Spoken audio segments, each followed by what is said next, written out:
पाकिस्तान की नई प्लेइंग 11 आ गई है। बहुत बड़े बड़े बदलाव किए गए हैं। जहां पाकिस्तान की पिटाई हो रही थी, न्यूजीलैंड की टीम उनकी धुलाई कर रही थी और कप्तान भी शाहीन शाह अफरीदी भी कुछ खास करते हुए इन T20 सीरीज में नहीं नजर आ रहे थे। अभी मुकाबले बचे हैं, लेकिन जो परफॉर्मेंस है जो पाकिस्तान का बहुत खराब चल रहा है और उनका जो जिस तरीके से उनके गेंदबाज परफॉर्म कर रहे हैं, जिस तरीके से कप्तान की स्ट्रेटजी है, वो बड़ी खराब नजर आ रही है। बिल्कुल, न्यूजीलैंड और पाकिस्तान की चल रही है T20I सीरीज। दो मुकाबले पाकिस्तान की टीम ऑलरेडी हार चुकी है और खराब प्रदर्शन दिखाया इस सीरीज में। अभी तक वन साइडेड हारी है एक तरह से, लेकिन लूप होल्स बैटिंग में भी थे, बॉलिंग में भी थे, कप्तानी में भी थे।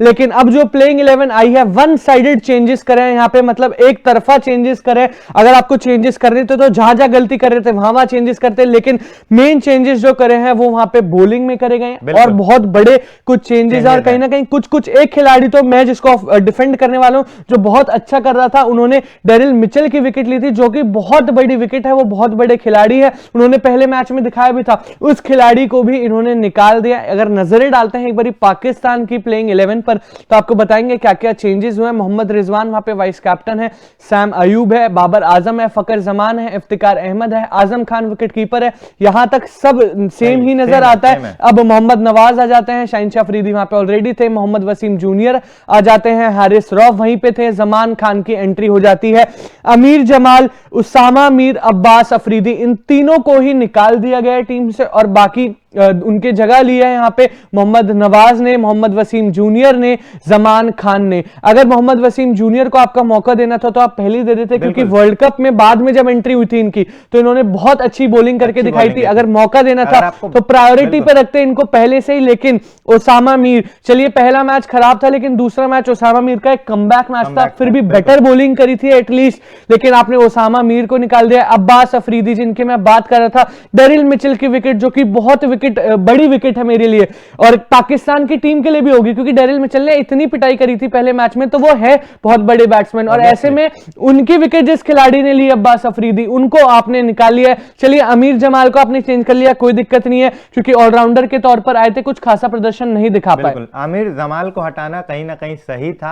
आमिर जमाल अच्छा परफॉर्म नहीं कर रहे थे, लेकिन अब्बास का जो चेंज हुआ वो कहीं ना कहीं शॉकिंग है और वो एक गलत डिसीजन है मुझे लगता है पाकिस्तान टीम की ओर से। अगर बाबर आजम और फकर की बात करें, बल्लेबाजी पे ध्यान डालें, तो ये जो दो बल्लेबाज थे, अगर ध्रुव हम पिछले T20I की बात करें तो अच्छा परफॉर्म कर रहे थे, एक अच्छा स्टार्ट दिया और ऐसा लग रहा था कि पाकिस्तान की टीम ये मुकाबला जो T20 का दूसरा मुकाबला जीत जाएगी। लेकिन उसके बाद जिस तरीके से ऑलराउंडर परफॉर्म कर रहे थे और बाकी के बल्लेबाज आए, निचले क्रम मध्यम क्रम की जो बल्लेबाजी थी एकदम टूटी हुई थी और बहुत खतरनाक गेंदबाजी न्यूजीलैंड की ओर से देखने को मिला और बहुत खराब फॉर्म था। लेकिन फिर ये जो चेंजेस करते हैं वो जस्टिफाइड नहीं है। बिल्कुल, और ये चेंजेस बहुत ज्यादा बायस्ड भी है दिव्यांशु, क्योंकि आप इनकी बैटिंग पे अगर नजर डालेंगे, सिर्फ बाबर आजम परफॉर्म कर रहे हैं। ओपनिंग में आपको चेंज करना चाहिए था, अगर आप चेंज करेंगे। सैम अयूब क्या परफॉर्मेंस करके दिखाई, चलिए पहला मैच रन आउट हो गया, लेकिन दूसरे मैच में फिर वही कुछ कंट्रीब्यूशन नहीं है। सैम अयूब, मोहम्मद रिजवान क्या कर रहे हैं, वाइस कैप्टन है, रिस्पॉन्सिबिलिटी बढ़ जाती है, लेकिन कोई कंट्रीब्यूशन नहीं है। तो अगर आपको चेंजेस करने थे तो आप ओपनिंग में करते। ऐसा हो सकता है कि बाबर आजम को अब ओपनिंग में शिफ्ट कर दे, क्योंकि कंसिस्टेंसी दिखा रहे हैं बाबर आजम,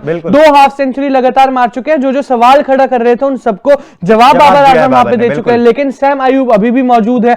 तो अब मुझे नहीं पता सैम अयूब कहां पे खेलने वाले हैं। अगर ओपनिंग नहीं करेंगे तो ये वर्स्ट डिसीजन है और ये चेंजेस आपके बिल्कुल बायस्ड है, क्योंकि आपने यंगस्टर निकाल दिए जिनको मौका दिया था। अब्बास अफरीदी को तो पता ही नहीं क्यों निकाला। हारिस रऊफ भी चलिए एक ओवर में 3-3 विकेट ले रहे हैं, 19th ओवर जब डालने आ रहे हैं, लेकिन वैसे तो हारिस रऊफ की पिटाई हो रही है। जो आपके कप्तान है शाहीन शाह अफरीदी, वो एक ओवर में नई बॉल से 5-5 बाउंड्रीज खा रहे हैं। तो कहीं ना कहीं चेंजेस करने थे तो आपको बहुत सारी चीजें कंसीडर करनी चाहिए थी। मेरे को ऑलराउंडर का चेंज बढ़िया लगा, मेरे को चलिए बॉलिंग में आप नया ट्राई कर रहे हैं, बढ़िया लगा, लेकिन आपने ओपनिंग, जहां आपकी सबसे बड़ी गलती थी, जहां आपकी शुरुआत होती है, और दूसरा मैच तो लग भी रहा था कि पाकिस्तान की टीम जीत जाएगी। भाई जो टीम पिछले मैच में 18 ओवर में 180 तक पहुंच सकती है, वो 195 या 196 का टारगेट तो चेस कर ही सकती है, लेकिन ओपनिंग की शुरुआत ही नहीं मिली और फिर वो कमी नजर आई आगे। फिर मिडल ओवर पे प्रेशर गया, विकेट्स गिरी, बाबर आजम ने फिर भी अच्छी नॉक खेली, लेकिन वहां पे कोई इंप्रूवमेंट नहीं, कोई बदलाव नहीं, कोई चेंजेस नहीं। Very much disappointing changes. बिल्कुल, शाहीन शाह अफरीदी की पिटाई हुई थी, लेकिन बेशक मैं ये कहूंगा वो अच्छे गेंदबाज हैं, लेकिन